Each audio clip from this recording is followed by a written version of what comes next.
মাননীয় দর্শক, আজকে আমি হুমায়ুন কবির সম্পর্কে কিছু কথা বলবো। হুমায়ুনের কুকীর্তির পর্দাফাঁস এই ভিডিওতে হবে। এই নিউজটি অত্যন্ত গুরুত্বপূর্ণ, কারণ হুমায়ুন বর্তমানে যে কোনো খবরের হেডলাইনে দাঁড়িয়েছে। এই হুমায়ুন যে একজন ধোঁকেবাজ, সেই ধোঁকেবাজকে আজ আমি আপনাকে দেখাবো তিনি মুসলমানদের জন্য কিভাবে কি করছেন, এবং মুসলমান কেন আজ হুমায়ুনের কবলে পড়ে তাকে আজ জর্জরিত, লাঞ্ছিত, বঞ্চিত হতে হবে। তাই বন্ধু, এই ভিডিওটি শেষ পর্যন্ত দেখবেন এবং বন্ধু বান্ধবদের মধ্যে শেয়ার করবেন। মক্কা মদিনা থেকে কেউ আসেনি। হুমায়ুন কবির বাংলার জনগণকে ধোঁকা দিচ্ছে, বাংলার মুসলমানদেরকে ধোঁকা দিচ্ছে।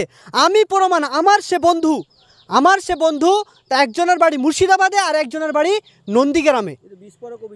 হ্যাঁ, একদম বিস্ফোরক। আমরা বলছি, আমরা যারা তার বন্ধু তারা জানি তাদেরকে ধোঁকা দিয়ে নিয়ে যাওয়া হয়েছে। একজন ইউসুফ বলে একজন ব্যক্তি আছে, তাকে হুমায়ুন কবির বলেছিল যে আপনি দুইজন মেহমান ব্যবস্থা করেন যাদেরকে আরবিয়ান মতো দেখতে মনে হয়।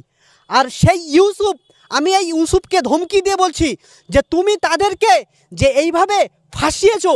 হুমায়ুন কবিরকেও ধমকি দিয়ে বলছি, আপনি যে বলছেন তাকে ফোন করে ডাইরেক্ট বলছেন যে আমি কিছু জানি না। আপনি কিছু জানেন না মানে আপনি সব কিছু জানেন, তারপরেও আপনি ধোঁকা দিচ্ছেন। আমার কাছে প্রমাণ আছে, আমি প্রমাণ দিতে পারি। হ্যাঁ, আপনি কল রেকর্ডিং একটু শোনেন।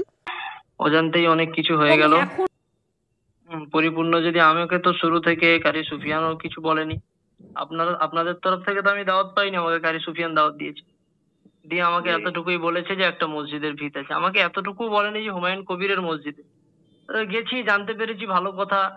এত কিছু হলো, অজান্তেই এত নাটক হয়ে গেল। যাই হলো, এখন সমস্যা হলো সোশ্যাল মিডিয়ায় যা হচ্ছে তা তো আপনারা জানেনই। সমস্যা হলো আমার মাদ্রাসা থেকে আজকে মিটিং হয়েছিল, আমাকে মাদ্রাসা থেকে বার করে দিল।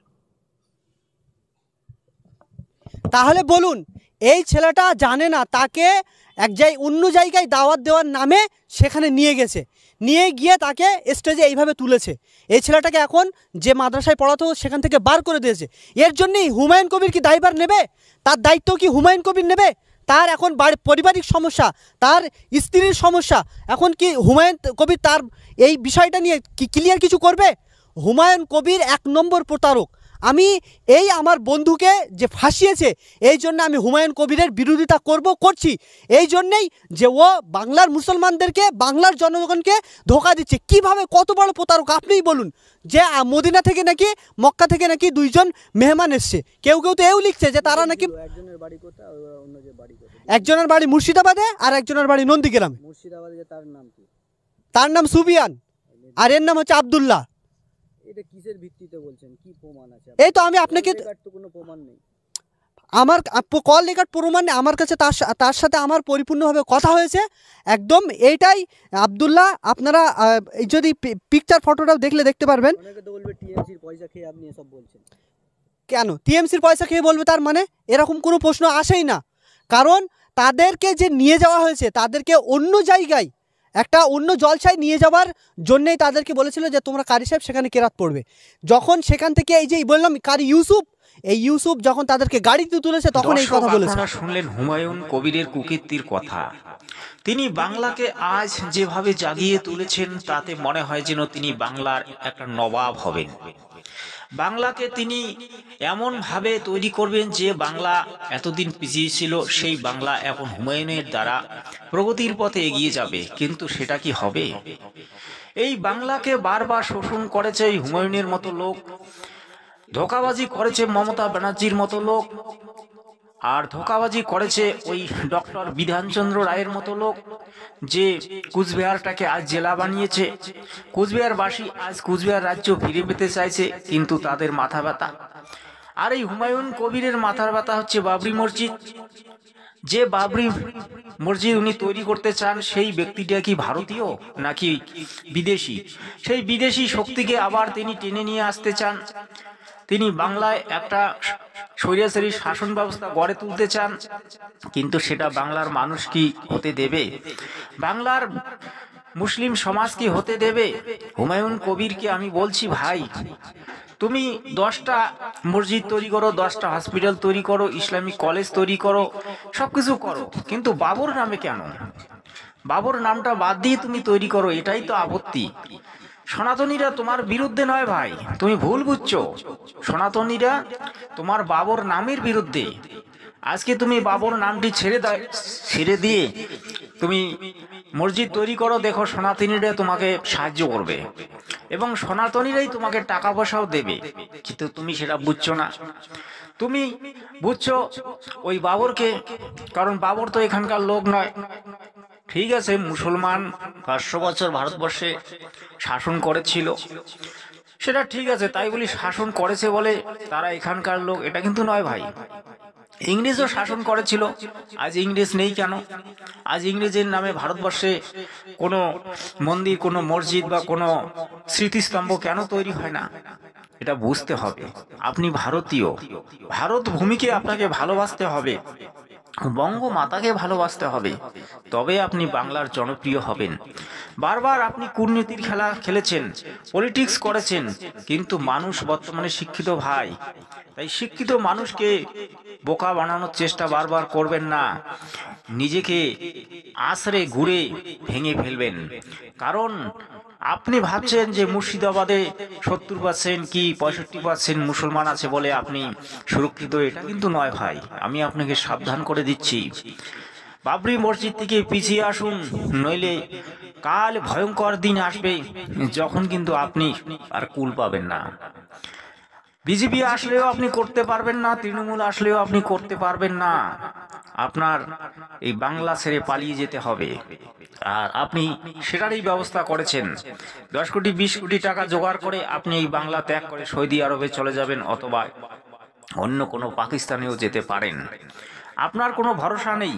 তাই বাংলার শিক্ষিত মুসলিম সমাজকে আমি বলবো, ভাই আমরা আপনাদের বিরুদ্ধে নই, আপনাদের সঙ্গে আছি, মসজিদের সঙ্গেই আছি। মসজিদ একটা নয়, আরও 10টা হোক, আমরা আপনাদেরকে সাহায্য করব, সর্ব বিষয়ে সাহায্য করব, কিন্তু বাবরি নামে নয়।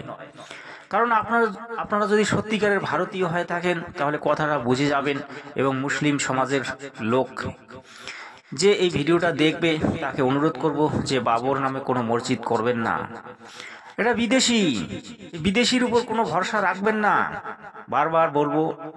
তাই আজ আপনাদের প্রতি দৃষ্টি আকর্ষণ করে বলছি, যারা এই ভিডিওটি দেখবেন তারা অবশ্যই সঙ্গে সঙ্গে বন্ধু বান্ধবদের মধ্যে শেয়ার করে দেবেন, কারণ এই মেসেজটি যাওয়া অত্যন্ত গুরুত্বপূর্ণ এবং এই হুমায়ুনের কুকীর্তির পর্দাফাঁস হওয়া খুবই জরুরি। কারণ এই হুমায়ুন বারবার বাংলাকে ঠকিয়েছে এবং সনাতনকে তিনি গঙ্গার তীরে ভাসিয়ে দিতে চেয়েছেন। এত বড় স্পর্ধা যে সনাতনীরা আজ সারা বিশ্বে জয়জাগার করছে, সেই সনাতনীকে সে গঙ্গার তীরে ভাসিয়ে দেবেন। যে সনাতনীর হাতে আজ সুদর্শন চক্র, ব্রহ্মাস্ত্র, অগ্নি মিসাইল এবং পরশুরাম নামের অস্ত্র, পাশুপাত অস্ত্র, সর্ব ধরনের অস্ত্র সনাতনীদের হাতে আছে, সেই সনাতনীকে উনি গঙ্গার তীরে ভাসিয়ে দিতে চান। কতটা মূর্খ ইনি! নিজেকে বড় চালাক মনে করে আল্লাহর দরবারে নিজেকে নিয়ে যাবেন, আল্লাহ তাআলা তাকে দয়া করবে। আল্লাহ তাআলা কোনো ধোঁকেবাজকে দয়া করে না, আল্লাহ তাআলা কোনো গুণীগারকে দয়া করে না। আল্লাহ তাআলা তোমার ধোঁকা, তোমার পলিটিক্স, তোমার হারামি যে ব্যবস্থাটা, তুমি যে একজন হারামখোর সেটা দেখতেছে তুমি কতটা এগিয়ে যেতে পারো। তারপর এমনভাবে তোমাকে আল্লাহ তাআলা মাটিতে ফেলে দেবে এবং তোমার কবর করাবে, যেটা তুমি হয়তো স্বপ্নেও ভাবনি।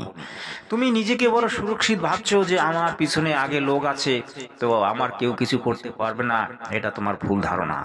আল্লাহ তাআলাই তোমার ক্ষতি করবে এবং আল্লাহ তাআলার যখন মর্জি তখন তোমাকে নিয়েও চলে যাবে। আমিও কোরআন পড়েছি, কোরআন আমি জানি, কিন্তু তুমি কোরআনের একটা সূরাও বলতে পারবে না, কারণ তুমি আসলে মুসলিম নও। তুমি হচ্ছ একটা মির্জাফর, মুসলিম নামের কলঙ্ক। যে মুসলিম সমাজকে তুমি ধোঁকা দিচ্ছ, সেই মুসলিম সমাজ তোমার বন্ধু, তোমার আত্মীয়, তোমার রিশতেদার, তোমার ভাই, তোমার মা বাবা, সেই মা বাবাকে ধোঁকা দিচ্ছ। আর আল্লাহ তাআলা তোমাকে মেনে নেবে? আল্লাহ তাআলা এত বোকা, তুমি নিজেকে চালাক মনে করো না, তোমার থেকে অনেক বড় বড় বাবর, হুমায়ুন, জাহাঙ্গীর, সৈয়দ, মুঘল সৈয়দ পাঠান তারা চলে গেছে, ইংরেজ চলে গেছে। তুমি কে? তুমি তো হু আর ইউ। তাই সাবধান হয়ে যাও, বাবরি মসজিদ থেকে দূরে সরে যাও। জয় হিন্দ, বন্দে মাতরম।